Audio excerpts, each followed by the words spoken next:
حاکم اللہ کے سوا کوئی نہیں، ان الحکم الا للہ۔ ظاہر بات ہے فرعون نے اگر دعویٰ کیا تھا میں تمہارا خدا ہوں، انا ربکم الاعلی، تو کیا اس کا مطلب یہ تھا کائنات میں نے پیدا کی ہے، تمہیں میں نے پیدا کی ہے؟ ذرا سوچئے، کیا وہ بزرگ موجود نہیں ہوں گے جنہوں نے اسے دیکھا ہو کہ آج اس کی ولادت ہوئی تھی، کل اس کی کوئی اور سیریمنی ہوئی تھی؟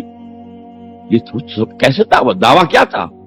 میرا حکم چلے گا، میں نہیں جانتا، الیس لی ملک مصر، مصر کی حکومت میری ہے کہ نہیں؟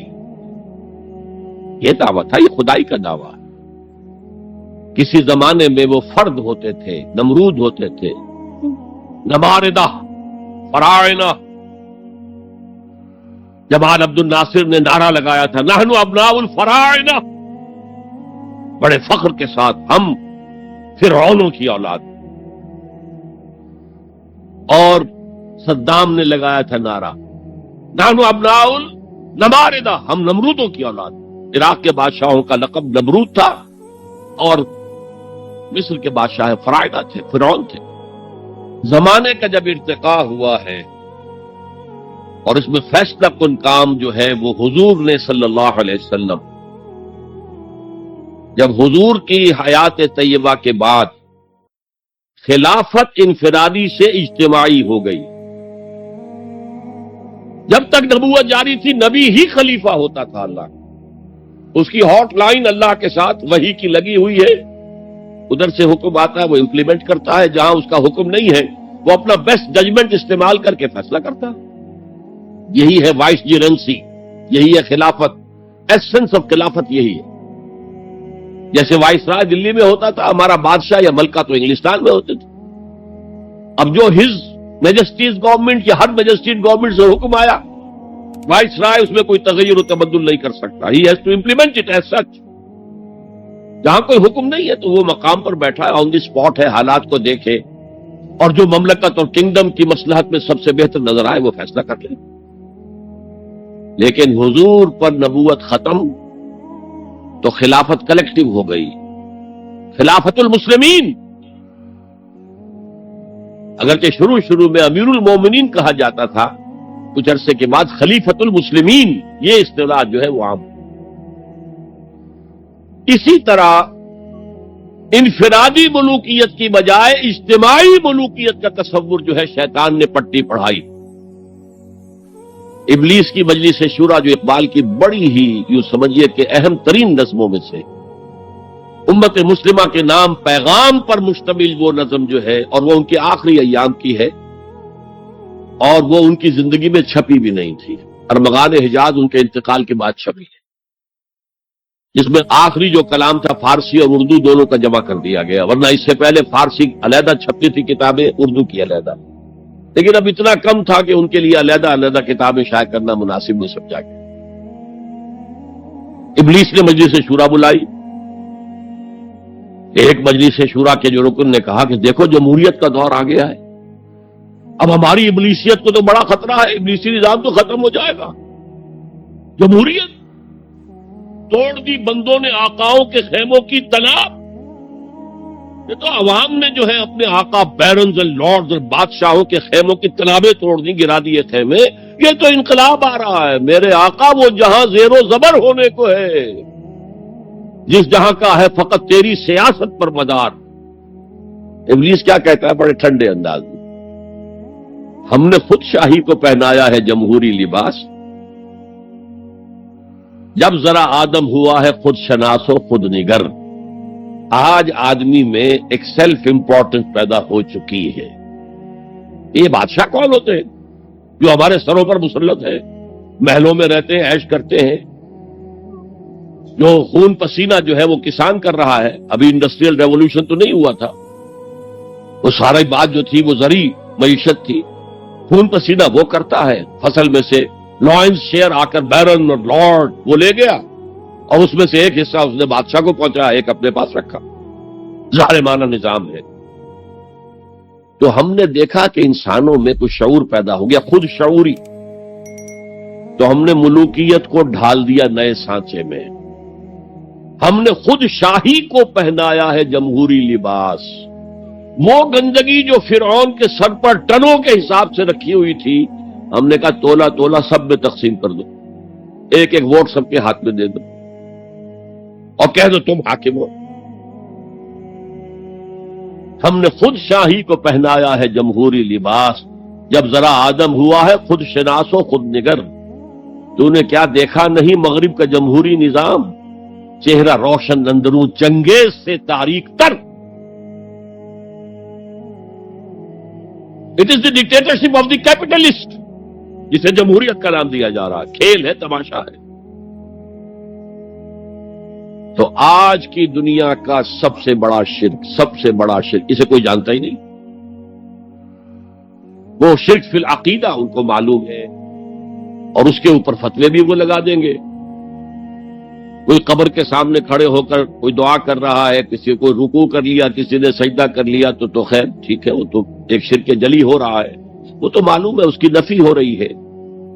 لیکن یہ وہ تھے شرک جو پہلے تھے۔ آج کا شرک بالکل اور ہے۔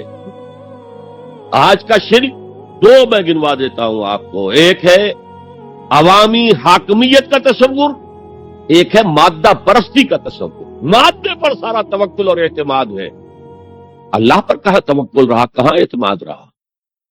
میٹیریلزم یہ ایک مذہب ہے، یہ ایک فلسفہ ہے۔ بہرحال اطاعت کے ضمن میں شرک فی الاطاعت کیا ہے؟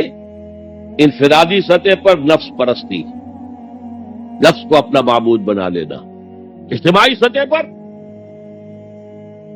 عوام کی حاکمیت، بدترین شرک۔ اب آئیے محبت، شرک فی المحبت کیا ہے؟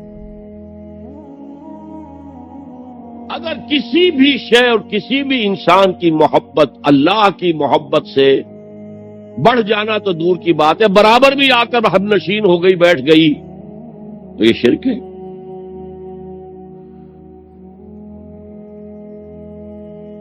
والذین آمنوا اشد حبا للہ، جب تک اشد محبت آپ پہ اللہ کی نہیں ہوگی، اگر کوئی اور شے محبوب ہے تو من الناس من یتخذ من دون اللہ اندادا یحبونہم کحب اللہ، لوگوں میں سے ایسے بھی ہیں جنہوں نے اللہ کو چھوڑ کر کسی اور چیزوں کو مد مقابل بنا لیا ہے، ان سے وہ محبت کرتے ہیں جو اللہ سے کرنی چاہیے تھی۔ توحید کا تقاضا ہے لا محبوب الا اللہ، لا مطلوب الا اللہ، لا مقصود الا اللہ۔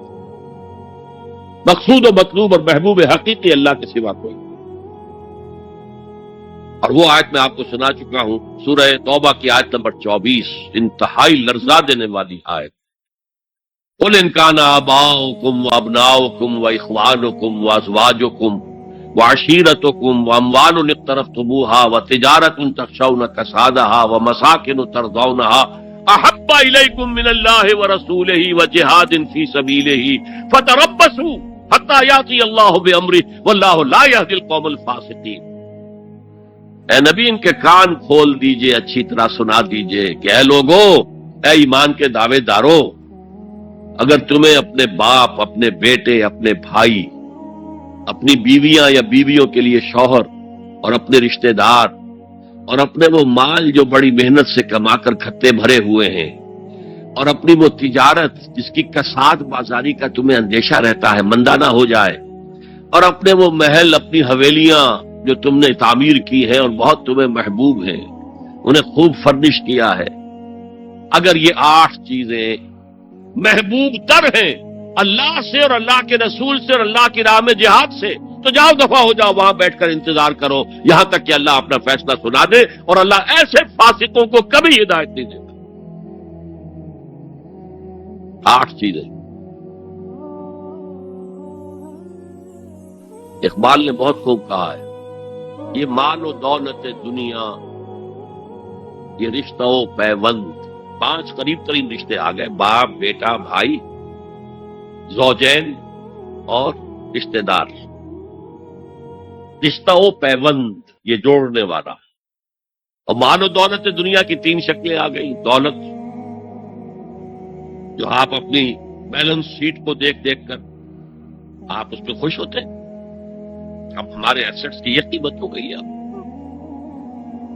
اور وہ مکانات جو آپ نے بنائے بڑے محبوب ہیں، اور ایسے بنائے ہیں، قرآن مجید میں آتا ہے لعلکم تخلدون، ایسے بنا رہے ہیں تمہیں ہمیشہ رہنا ان مکانوں کے اندر، اور وہ کاروبار جن میں تمہیں اندیشہ رہتا ہے کہ کہیں کساد نہ ہو جائے، کوئی ڈپریشن نہ آ جائے۔ یہ 8 چیزیں، یہ مال و دولت دنیا 3، یہ رشتہ و پیبند، بتان وہم و گما لا الہ الا اللہ، یہ سب وہم و گمان کے بت ہیں جن کی پرستش میں تم لگے ہو۔ ان سب کی پرستش چھوڑو تو لا الہ الا اللہ کا حق ادا ہو۔ اب اس اصول کو بھی اپلائی کرنا شروع کیجیے۔ آئیے انڈیویجول لیول پر، دولت کی محبت،